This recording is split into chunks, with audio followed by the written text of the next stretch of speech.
The sun beat down mercilessly on the makeshift auction platform beside the railroad tracks, casting harsh shadows across Sophia Cooper's tear-stained face. Her wrists were raw from the rope that bound them, her dignity stripped away along with her freedom. It was 1878 in the untamed territory of Wyoming, and she had become nothing more than merchandise to be sold to the highest bidder. Next up, a fine young woman, 20 years of age, good health, strong back, educated enough to read and write. Starting bid at $50, bellowed the auctioneer, a portly man whose sweat-soaked shirt clung to his bulging belly. Sophia kept her eyes downcast, refusing to meet the leering gazes of the men gathered around the platform. Just 3 weeks ago, she had been traveling west from Boston with dreams of becoming a schoolteacher in the frontier towns. Now, kidnapped by bandits after her stagecoach was ambushed, she faced a future as someone's property. The crowd murmured as bids began to rise. 55, 60. 75, $100, called out a gruff voice from the back of the crowd. The auctioneer squinted against the sun. I have 100. Do I hear 120, 200? The same voice countered before anyone else could speak. The crowd parted, and Sophia saw him for the first time, tall and imposing, with a weather-beaten face partially hidden beneath the wide brim of a dusty Stetson. His eyes, piercing blue like the summer sky, met hers briefly before returning to the auctioneer. 250, shouted another man, a rotund fellow with yellowing teeth and breath that reeked of whiskey even from where Sophia stood. $500, the cowboy said calmly, silencing the crowd. She's mine. The auctioneer's eyebrows shot up. 500 going once, twice. Sold to the gentleman in the back. As the cowboy approached to claim his purchase, Sophia fought back fresh tears. Perhaps this fate would be worse than she could imagine. She'd heard stories of frontier men who bought women only to work them to death or worse.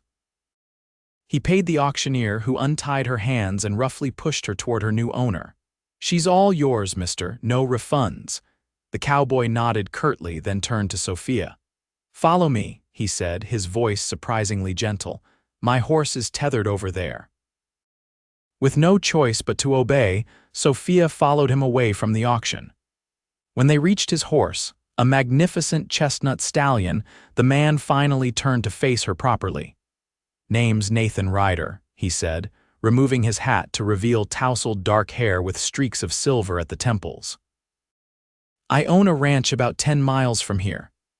Sophia Cooper, she replied automatically, her voice barely above a whisper. Miss Cooper, he acknowledged with a slight nod. I want to make something clear right now. I didn't buy you to own you. Sophia stared at him, confusion written across her face. I don't understand. That auction was illegal. Those men kidnapped you, I reckon, she nodded slowly. I figured as much. The law in these parts is complicated. Sometimes a man has to do what's right in his own way. He reached into his saddlebag and pulled out a folded document. This here says I paid for you, but as far as I'm concerned, you're a free woman. Sophia felt her knees go weak. You mean, you're not keeping me? No, madam, but these are dangerous parts. If you'd like, I can offer you safe passage to the next town, or, he hesitated, seeming almost embarrassed. I could use help at my ranch. My housekeeper could use an extra pair of hands and I'd pay you fair wages. Your choice entirely. Tears welled in Sophia's eyes, but these were different from the ones she'd shed on the auction block. Why would you do this for me? You don't even know me. Nathan's weathered face softened slightly. My mother was sold like you once before the war. A good man helped her. Taught me that sometimes we need to be the change we want to see in this wild country. He mounted his horse and extended his hand down to her. So what'll it be, Miss Cooper? Town or ranch? Sophia hesitated only briefly before taking his calloused hand. The ranch, Mr. Ryder. At least until I figure out my next steps. He pulled her up behind him with surprising ease. Hold tight, he instructed as the horse began moving. As they rode away from the railroad, Sophia allowed herself to breathe deeply for the first time in weeks. She didn't know what awaited her at Nathan Ryder's ranch, but it had to be better than what she'd just escaped. And despite everything, she found herself inexplicably drawn to this quiet cowboy who had just spent $500 to set her free. The journey to Nathan's ranch took just over 2 hours. They rode mostly in silence, with Sophia clinging to his waist to keep from falling. The terrain gradually changed from flat plains to rolling hills dotted with pine trees, until finally they crested a ridge overlooking a picturesque valley. "Ryder Ranch," Nathan announced, reining in his horse to allow Sophia to take in the view. Below them sprawled a modest but well-maintained property. A 2-story farmhouse stood proudly near a large barn and several outbuildings. Cattle grazed in fenced pastures and a creek wound through the property like a silver ribbon. "It's beautiful," Sophia breathed. "Been in my family for nearly 30 years, Nathan said with a hint of pride. "My father staked this claim back in '49, right after the first gold rush brought him west." As they approached the house, an older woman emerged onto the porch, wiping her hands on her apron. Her gray hair was pulled back in a tight bun, and her weathered face broke into a smile upon seeing Nathan. "Martha," Nathan called out as he dismounted and helped Sophia down, "we have a guest." Martha's keen eyes took in Sophia's disheveled appearance and dirty dress. "I can see that," she said, her tone warm but curious. "Come inside, dear, you look like you could use a hot meal and a bath." Nathan cleared his throat. "Miss Cooper will be staying with us for a while. She'll be helping you around the house if that suits." Martha raised an eyebrow but nodded. "More help is always welcome. Come along, Miss Cooper." "I'll see to the horse," Nathan said, leading the animal toward the barn. Martha ushered Sophia into a cozy kitchen filled with the aroma of fresh baked bread and stew. "Sit down, child. You look ready to collapse." Sophia sank gratefully into a chair at the sturdy wooden table. "Thank you, Mrs. "Just Martha, dear. Been housekeeper here since Mr. Ryder's mother passed, God rest her soul." She ladled hot stew into a bowl and placed it before Sophia along with a thick slice of bread. "Now, while you eat, why don't you tell me how you came to be riding double with Nathan?" Not his usual style to bring home strays, though he has a soft heart beneath that hard exterior. Hesitantly at first, then with increasing confidence, Sophia recounted her ordeal, the stagecoach attack, her captivity, and finally the auction where Nathan had intervened. Martha's face grew increasingly somber as she listened. Those lawless devils operating right under the sheriff's nose. She shook her head in disgust. "Well, you're safe now. Nathan's a good man, best in these parts." "He spent $500 to free me," Sophia said, still unable to believe it. "That sounds like him," Martha nodded. "His mother was bought at auction by his father, you know, but not like you're thinking. Frederick Ryder bought her to save her, just like Nathan did for you. They fell in love later, married proper." She smiled at the memory. "Nathan saw firsthand what his mother went through, made him the man he is today." After Sophia finished eating, Martha showed her to a small but clean bedroom on the 2nd floor. This was Nathan's sister's room before she married and moved to California. "Baths being prepared for you in the washroom. I'll find you some clean clothes, might be a bit large, but better than what you've got." Later that evening, feeling refreshed in a borrowed dress that hung somewhat loosely on her frame, Sophia ventured downstairs. She found Nathan in what appeared to be a study, poring over ledgers by lamplight. He looked up when she entered, his expression momentarily surprised as if seeing her for the first time. "Miss Cooper, you look much improved." "Thanks to your hospitality," she replied, suddenly self-conscious under his gaze. "Mr. Ryder, I wanted to thank you properly for what you did today." "I don't know how I'll ever repay such a debt." Nathan set down his pencil. "There's no debt to repay. As I said, you're free to stay or go as you please." "I'd like to stay, at least for now. I'm a hard worker and I can help with more than just housework. I was trained as a teacher." "A teacher?" Interest flickered in his eyes. "We've been trying to establish a proper school in these parts for years. Nearest one's in town, 15 miles away. Perhaps I could help with that. Sophia suggested, her professional training giving her confidence. But in the meantime, I'll earn my keep however I can, Nathan nodded. We'll discuss possibilities tomorrow. For now, get some rest. You've had quite an ordeal. As Sophia turned to leave, he added, Miss Cooper, I'm glad you're safe now. So am I, Mr. Ryder, so am I. The next morning, Sophia woke to rooster crows and the smell of coffee. She dressed quickly in another of the borrowed dresses Martha had altered for her overnight and made her way downstairs.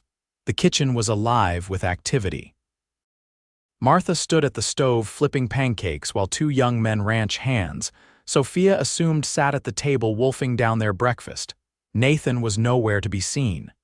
Good morning, Sophia said, feeling somewhat awkward in this unfamiliar domestic scene. Ah, there she is, Martha beamed. Boys, this is Miss Cooper. She'll be staying with us for a while. The men nodded politely between mouthfuls. Martha introduced them as Tom and Caleb, ranch hands who had worked for Nathan for several years. Where is Mr. Ryder? Sophia asked, accepting a cup of coffee from Martha. Been up since before dawn, Tom replied. Trouble with the north fence. Wolves got through and spooked the cattle last night. He'll be back for dinner, Martha assured her. Meanwhile, I'll show you around and get you settled in your duties if you're feeling up to it. The day passed quickly as Sophia learned the rhythms of ranch life.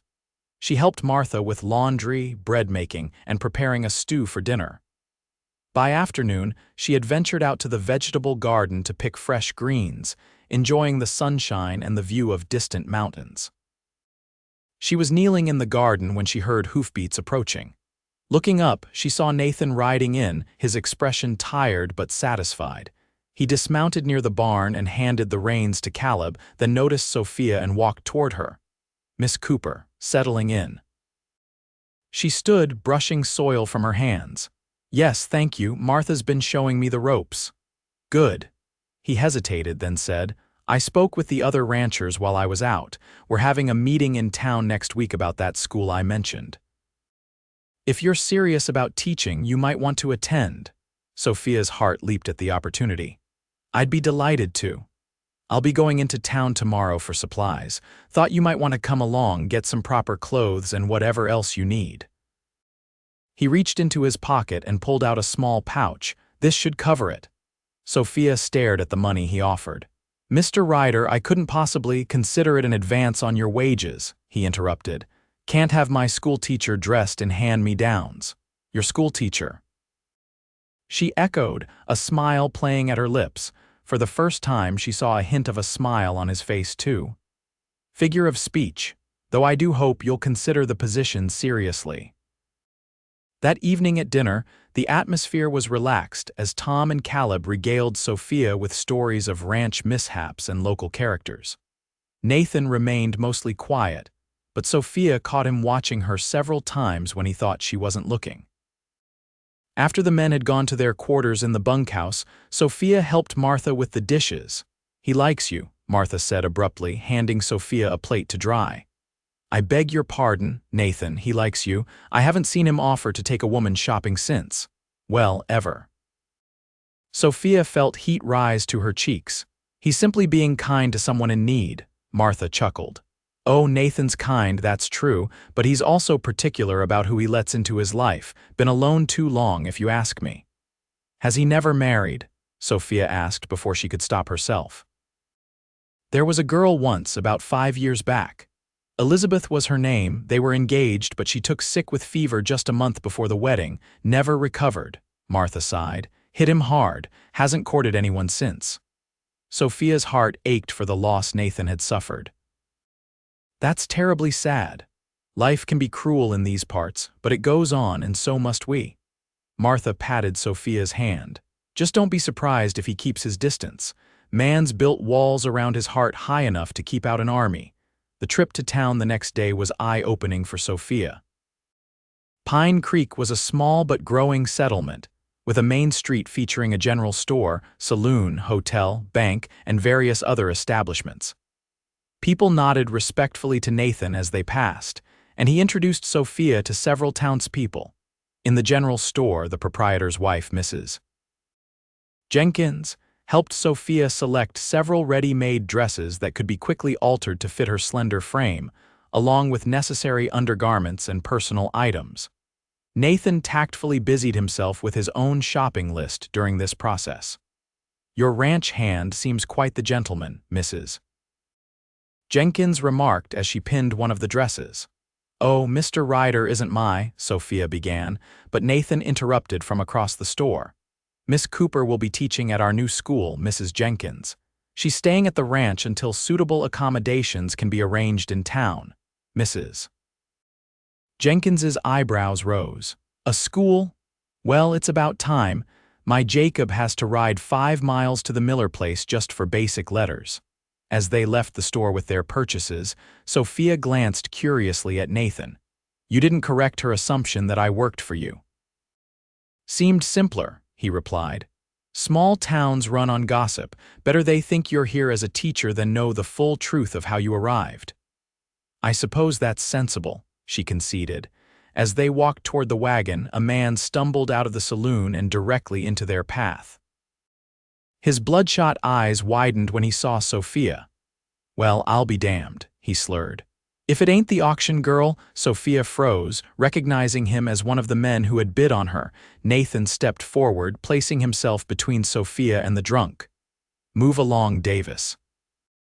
You're in no state for conversation." "Paid good money for her, did ya?" Davis leered. "Worth every penny, I bet." Nathan's hand moved to the gun at his hip. "I won't tell you again, move along." The drunk raised his hands in mock surrender. "No harm meant, Ryder. Just mackin' conversation with the pretty new teacher." He spat the last word like it tasted foul, then stumbled away, laughing to himself. Nathan turned to find Sophia pale and shaking. "I'm sorry about that. Davis is the local troublemaker, all talk, no action."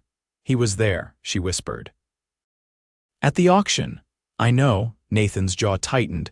"I remember everyone who was there. Come on, let's get back to the ranch." The ride back was tense and quiet. Sophia stared at the landscape passing by, her thoughts tumultuous. The encounter had brought back the horror of the auction in vivid detail. Worse, it had reminded her of how precarious her position still was. "They think I belong to you," she finally said, breaking the silence. Nathan glanced at her. "What people think doesn't matter, you know the truth." "But it does matter," she insisted.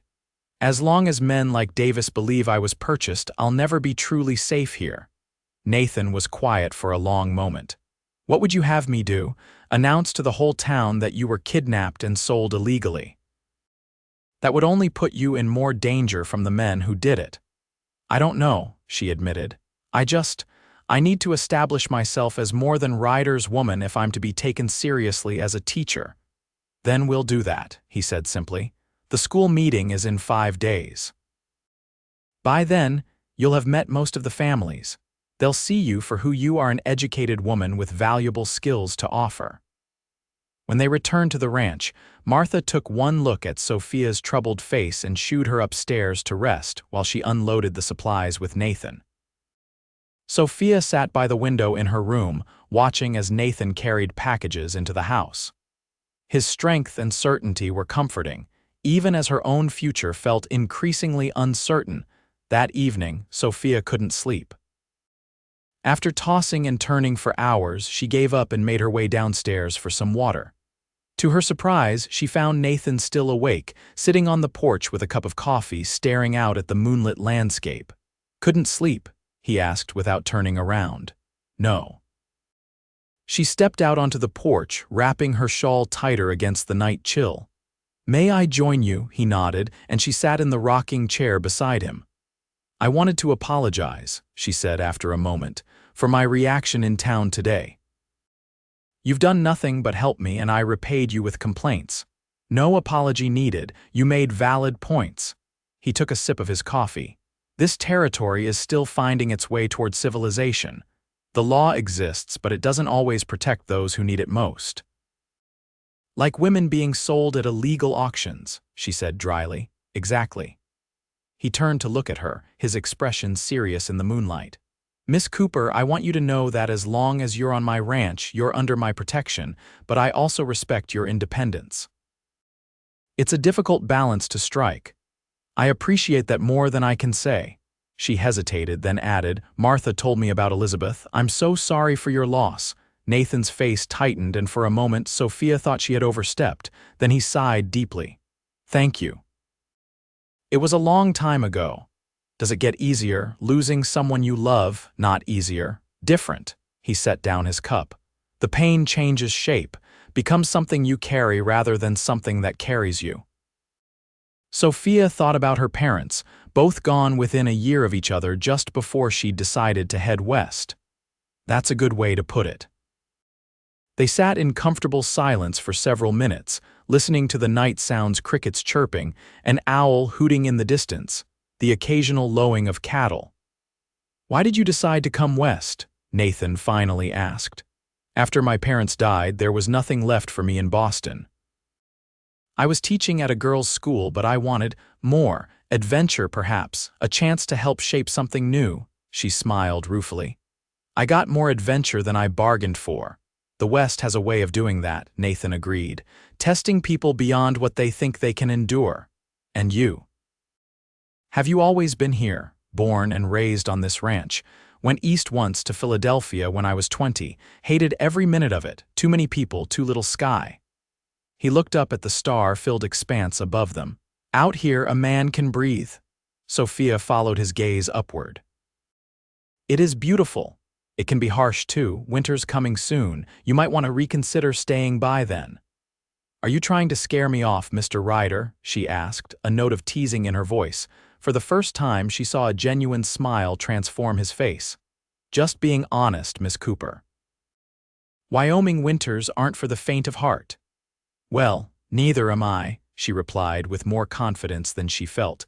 The days that followed fell into a pleasant rhythm. Sophia helped Martha with household tasks in the mornings and spent afternoons preparing lessons for the school meeting. Nathan was often out on the range, but he joined them for dinner each evening, listening with increasing interest as Sophia outlined her teaching philosophies. The night before the school meeting, Nathan found Sophia in the study, surrounded by books and papers. Nervous? He asked from the doorway. She looked up, pushing a strand of hair back from her face. "A little. It's been a while since I've had to convince a room full of strangers to entrust me with their children's education. You'll do fine." He entered the room and sat across from her. "I have something for you." From his pocket, he produced a small silver brooch in the shape of an open book. "It was my mother's. She wore it when she taught me and my sister our letters. Thought it might bring you luck tomorrow." Sophia took the brooch carefully, touched beyond words by the gesture. "Nathan, I couldn't possibly. It's just a loan," he said quickly. "For tomorrow, Mother would have liked knowing it was being used by another teacher." Their fingers brushed as she accepted the gift, and Sophia felt a jolt of awareness course through her. By the slight widening of Nathan's eyes, she suspected he felt it too. "Thank you," she said softly. "I'll take good care of it." He cleared his throat and stood. "We should leave by 9 tomorrow. Meeting's at 11, but the roads might be muddy from yesterday's rain. I'll be ready." The school meeting exceeded Sophia's expectations. Held in the back room of the town's small church, it was attended by nearly 20 families, all eager to discuss establishing a proper school. When Nathan introduced her as Miss Cooper, a trained teacher from Boston, the room fell silent, all eyes turning to assess her. Drawing on years of classroom experience, Sophia presented her ideas clearly and confidently. She outlined a curriculum that would serve children of various ages and abilities, suggested ways the community could contribute to the school's establishment, and answered numerous questions with patient authority. As the meeting progressed, she became aware of Nathan watching her from the back of the room, a look of unmistakable admiration on his face. It gave her courage to continue even when some of the older ranchers expressed doubts about a city girl teaching their children frontier values. "Book learning is all well and good," said one grizzled rancher, "but out here, kids need practical knowledge." "I couldn't agree more, Mr. Hollister," Sophia replied.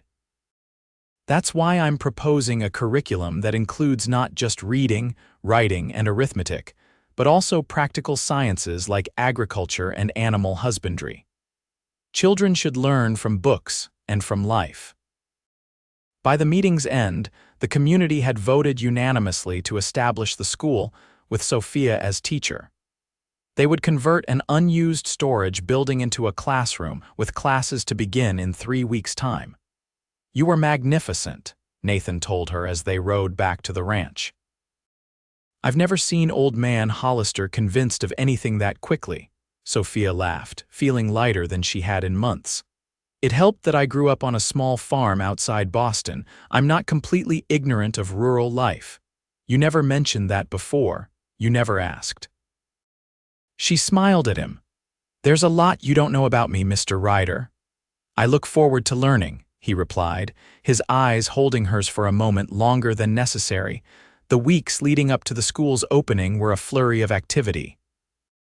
Sophia split her time between helping at the ranch and traveling into town to oversee the classroom preparations. Nathan often accompanied her, lending his carpentry skills to build desks and bookshelves. Working side by side, they developed a comfortable camaraderie that gradually deepened into something more. Sophia found herself looking forward to their conversations, enjoying the quiet intelligence behind Nathan's taciturn exterior. For his part, Nathan seemed to smile more frequently in her presence, his natural reserve softening when they were together. The day before the school was to open, they were working late, putting final touches on the classroom. Sophia stood on a ladder, hanging a map of the United States, when the ladder wobbled dangerously. Before she could fall, Nathan was there, his strong hands steadying her at the waist. "Careful," he murmured, his face close to hers as she looked down at him. "Thank you," she breathed, suddenly very aware of his touch, of how easily he held her weight. He lowered her slowly until her feet touched the ground, but his hands remained at her waist, and hers had somehow found their way to his shoulders. They stood like that for a long moment, the air between them charged with unspoken feelings. "Nathan," she began, uncertain what she wanted to say. The door to the schoolhouse banged open, and they jumped apart as several town children burst in, eager to see their new classroom. The moment was broken, but the memory of it lingered as they finished their work and rode back to the ranch in companionable silence. That night, Sophia couldn't sleep. Tomorrow marked a new beginning, her first day as Pine Creek schoolteacher. But her thoughts kept returning to Nathan, to the almost moment they'd shared in the schoolhouse. Was she imagining the growing connection between them, or worse, mistaking gratitude for deeper feelings? She rose before dawn and dressed carefully in her newest dress, a deep blue that Martha assured her brought out her eyes. When she went downstairs, she was surprised to find Nathan already at the kitchen table, dressed in his Sunday best. "You're up early," she said, trying to ignore how handsome he looked in his clean shirt and vest. "Thought I'd ride into town with you for moral support." He stood as she entered, his eyes taking in her appearance. "You look very much the school teacher today. That's the idea." She smiled nervously. "Though I admit I have butterflies. You'll do wonderfully," he assured her. "Those children are lucky to have you." Martha bustled in with breakfast, and soon they were on their way to town, the wagon loaded with supplies for the first day. As they approached the schoolhouse, Sophia was astonished to see families already gathering outside, children in their best clothes clutching slates and books. "Word travels fast," Nathan explained. "Everyone's excited about the school." Before she could respond, the crowd noticed their arrival and broke into spontaneous applause. Sophia felt tears prick her eyes at the warm welcome. Nathan helped her down from the wagon, then squeezed her hand briefly. "Go teach them, Miss Cooper. This is your moment." The first day of school was exhausting but exhilarating. 23 students ranging in age from 6 to 16 filled the small classroom, their abilities as varied as their ages. But Sophia had prepared for this, grouping them according to their skills rather than strictly by age, rotating between groups throughout the day. By the time the last student had left, Sophia collapsed into her chair, both drained and deeply satisfied. She was gathering her things when Nathan appeared in the doorway. "How did it go?" he asked, though his smile suggested he already knew the answer. "Wonderfully," she beamed. "They're bright children eager to learn, even Mr. Hollister's grandson, who I was warned might be trouble." "I'm glad." He entered the classroom, looking around at the work already displayed on the walls. "You've made this place come alive." "It's just the beginning," she said, rising to join him. "I have so many plans." He turned to face her, his expression suddenly serious. "Plans that include staying in Pine Creek." "Yes," she said without hesitation. "If I'm welcome, you're more than welcome." He took her hand gently. "Sophia, there's something I need to say." Her heart quickened at his use of her first name. "Yes. When I saw you on that auction block, something happened to me. I told myself I was just doing what any decent man would do, but it was more than that." He paused, seeming to search for the right words. "I've been alone since Elizabeth died, thought that's how I wanted it." "But these past weeks with you, Nathan," she interrupted softly, "are you trying to say you have feelings for me?" A slow smile spread across his face. "I'm making a mess of it, aren't I?" "Yes, Sophia, I care for you deeply, more than I thought possible." She stepped closer to him. "I feel the same, but I've been afraid it was too soon, that you might see it as obligation because you saved me." "Is that what you think?" He shook his head. "I saved you because it was right. I fell in love with you because it was impossible not to." The word love hung in the air between them, momentous and perfect. Sophia reached up to touch his face, feeling the roughness of his beard against her palm. "I love you too, Nathan Ryder, and it terrifies me how quickly it happened." "Life out here moves at its own pace," he said, drawing her closer. "Sometimes fast, sometimes agonizingly slow, but always exactly as it should be." When he finally kissed her, it felt like coming home after a long journey. His lips were gentle at first, then more insistent as she responded eagerly. His arms encircled her waist, pulling her against him as though he'd never let her go.